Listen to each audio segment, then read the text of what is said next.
My grandmother's dining table has a burn mark on the left corner. Small, the size of a quarter, from a candle that tipped over sometime in the late 1980s, before my mother was even in high school. My grandmother never fixed it. She said it was part of the table's story. When she passed, that table came to my mother. And when my mother decided 3 years ago that her knees couldn't handle the stairs in her old house anymore, and she moved into a single-floor condo with my aunt, that table came to me. It came with the dining set, the china cabinet, and a handwritten note my mother tucked under the centerpiece that said, "This house holds everything we ever were. Take care of it like it's still full of us." Because it is. I read that note standing in the empty living room the afternoon we moved in, my husband beside me, boxes stacked against the wall. I folded it and put it in the small cedar box I keep in my nightstand. I still have it there. The house itself isn't large. 3 bedrooms, 1.5 baths, a kitchen that gets good morning light, and a backyard with an oak tree my grandmother planted in 1974 that is now taller than the house it watches over.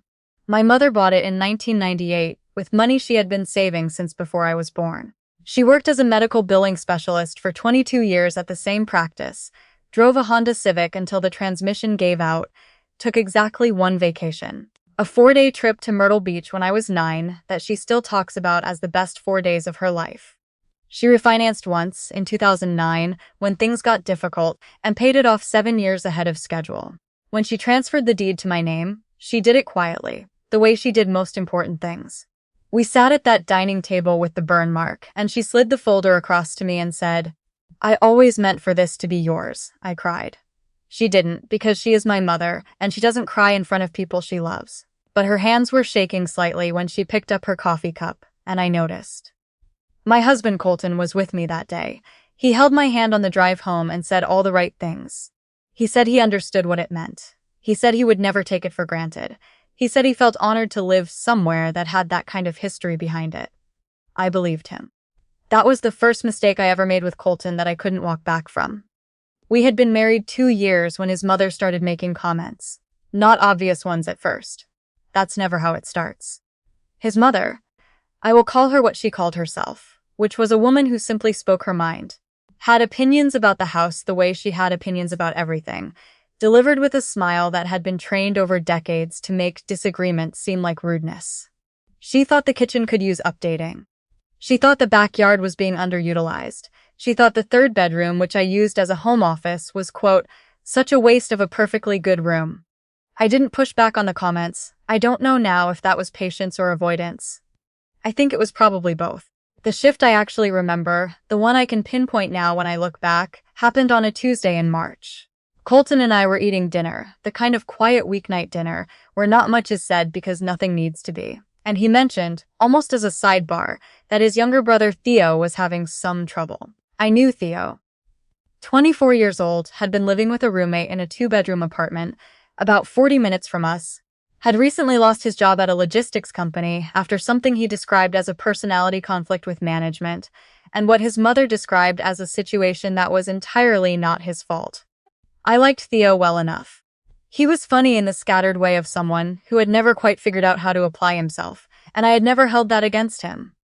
But when Colton said Theo was having some trouble, he followed it, after a pause that I now understand was calculated, with a suggestion that Theo could stay with us. Temporarily, just until he got back on his feet. I asked what temporarily meant. Colton said probably a few months. I said that was a big ask for a 3-bedroom house. He said it was 1 person in 1 room, and it would barely change anything. We went back and forth for a while in the mild, inconclusive way of a conversation that doesn't resolve, because neither person wants to say the thing they actually mean. I didn't say yes. I didn't say a hard no. I said, let me think about it. Colton said, of course. And then he called his mother that same night, from the back porch, and I wasn't meant to hear him, but the kitchen window was cracked and the night was quiet, and I heard him say, "She'll come around." I stood at the kitchen counter for a moment after I heard that. Then I closed the window and went to bed. I want to be honest about what happened next, because it would be easy to make myself sound more decisive than I was. The truth is, I let the next 2 weeks go by without resolving anything. I told myself I was being flexible.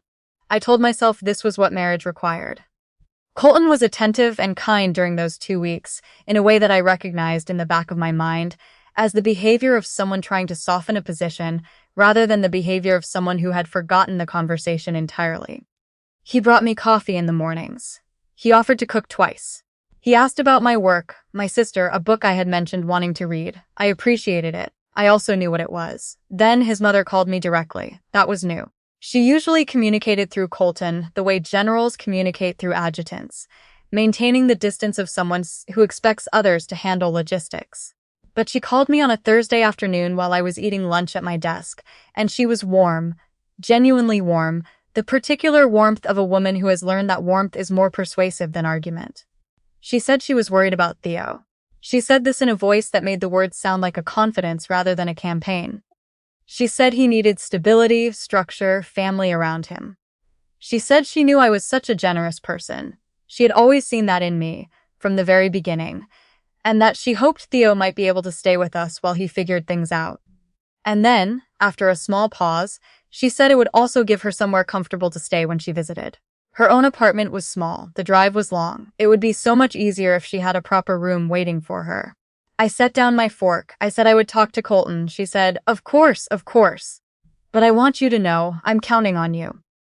After she hung up, I sat for a minute looking at the wall of my home office, the room she had called a waste, with the bookshelf my mother helped me build, the framed photo of my grandmother at the dining table that I had taken at Christmas the year before she died, and a small ceramic dish on the windowsill that my mother had painted in a pottery class in the late 90s that said, home in uneven, hopeful letters.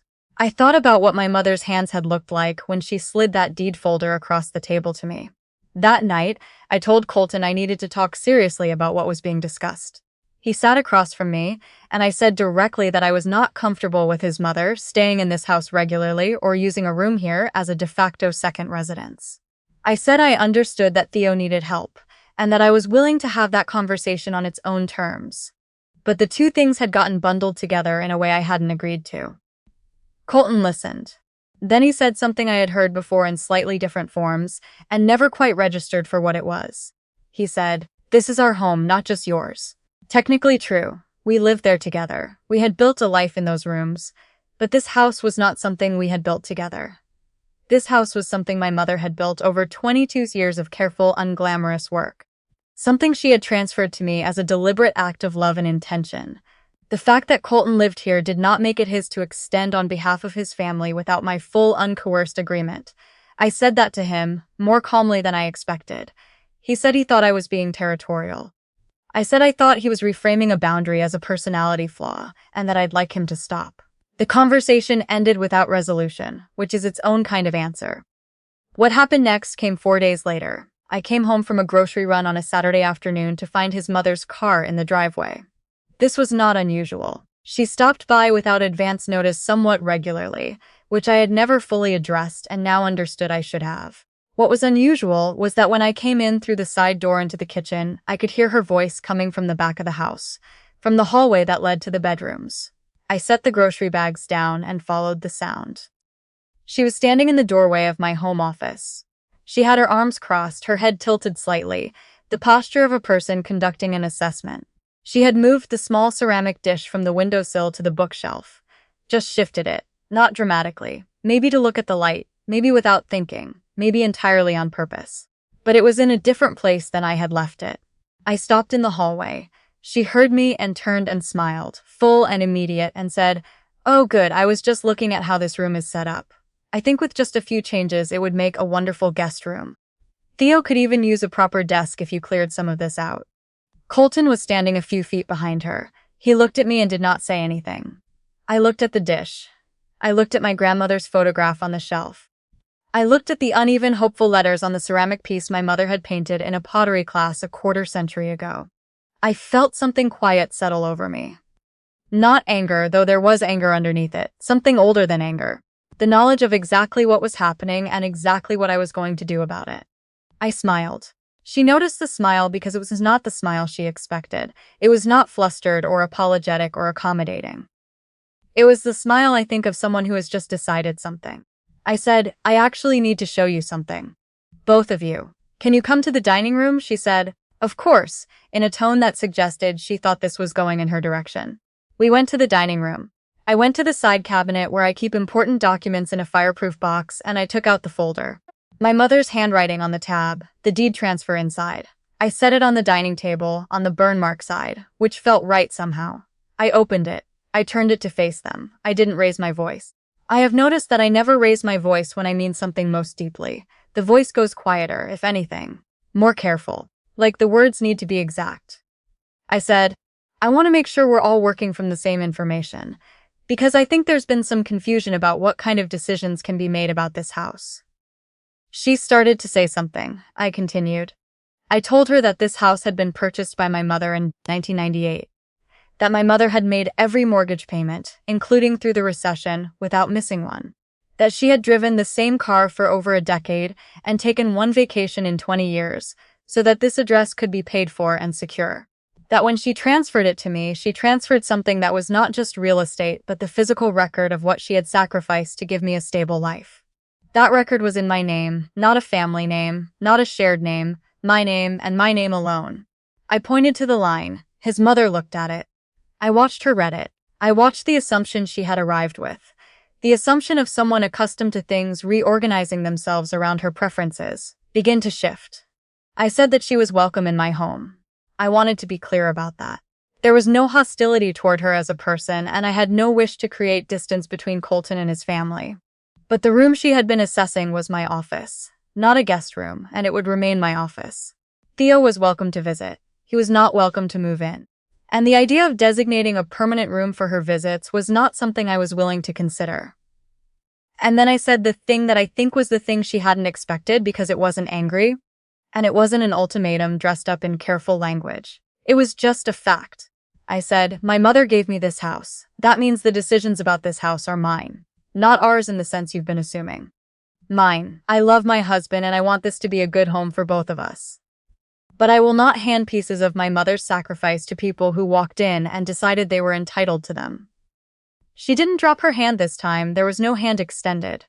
But she sat back in her chair in the way someone does when the floor they thought was solid has just demonstrated that it isn't.